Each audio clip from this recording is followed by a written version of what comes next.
I was sitting at a round table with executives one day, and a person that is highly successful, I could tell, was a little discouraged. And he said, "John, I've hit every goal in my life.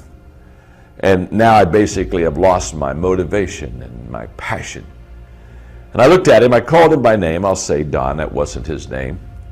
I said, "Don, the problem is you've been goal-oriented instead of growth-oriented.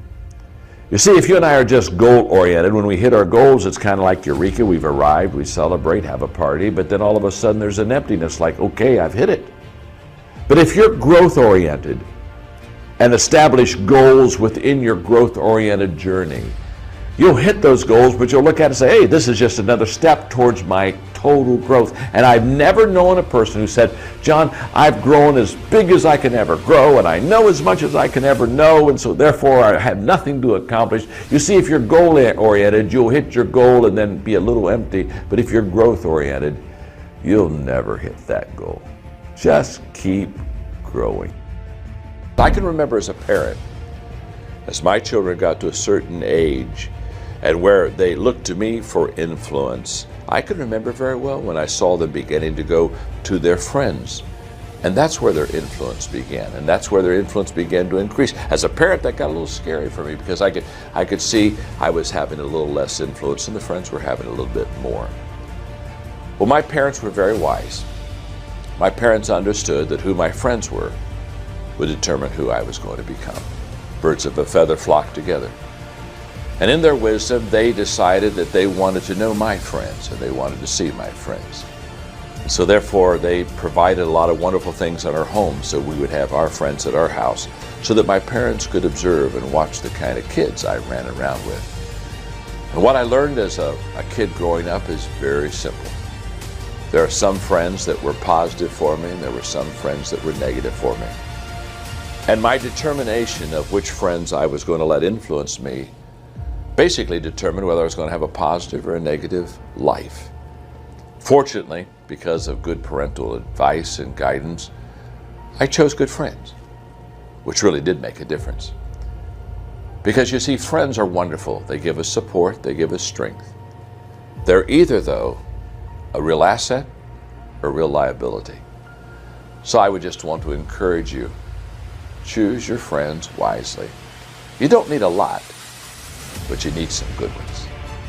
Every leader I have ever known had a dream, had a vision. In fact, I would say to you, if you're not seeing what could be and what you would like to have, I would say you probably are not a leader. But what I've discovered about dreams is this: dreams are free, but the journey isn't. And so leaders go beyond just having a dream. They go beyond having a wish list, sitting around a table and kind of hoping something might come to pass. They understand that if they have a dream, if they're a dreamer, they have to pursue that. They have to take the journey. The dream's free, the journey isn't. And what leaders find is that when they go forth toward that dream, they continually have to pay that price. They continually have to realize that they make down payments on the dream they have. But there's one thing else I would like to say. All leaders realize that whatever they pay, it's worth the price, because dreams for them do come true. Passion often is linked with purpose. What I love to do is often what I should do.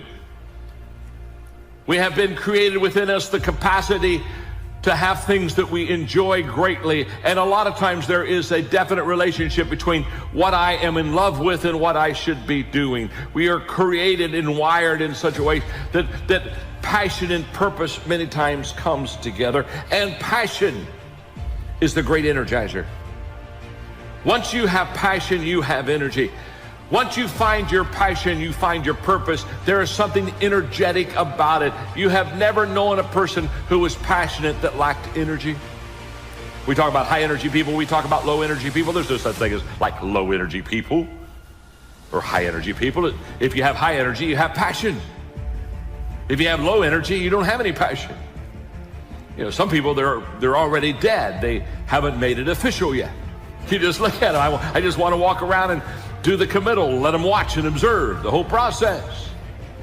But passion gives us a great amount of energy. And when we have that passion, there's something about how we love what we're doing and we enjoy what we're doing. And passion energizes us. Now, when I say passion and purpose are linked, that is usually the case. It is not always the case. It is possible to be passionate about something that you're not good at. It's possible to be passionate about something that you're not gifted in. Hello? Let me explain. Have you ever watched the tryouts at an American Idol? They grab that mic. Man, aren't they passionate? I mean, they are belting out badness. But I mean, they're belting it out. I mean, they are sincere. They are loving it. They are passionately bad. And every set in America, people are grabbing remotes and hitting mute. Oh, dear God, shut them up. Help them. Help me. Help us all. Heal them. Heal me. Strike me with deafness. Do something. Strike them with speechlessness. Oh, come on, just do it. Do it. Maybe this doesn't. Have you ever thought about this?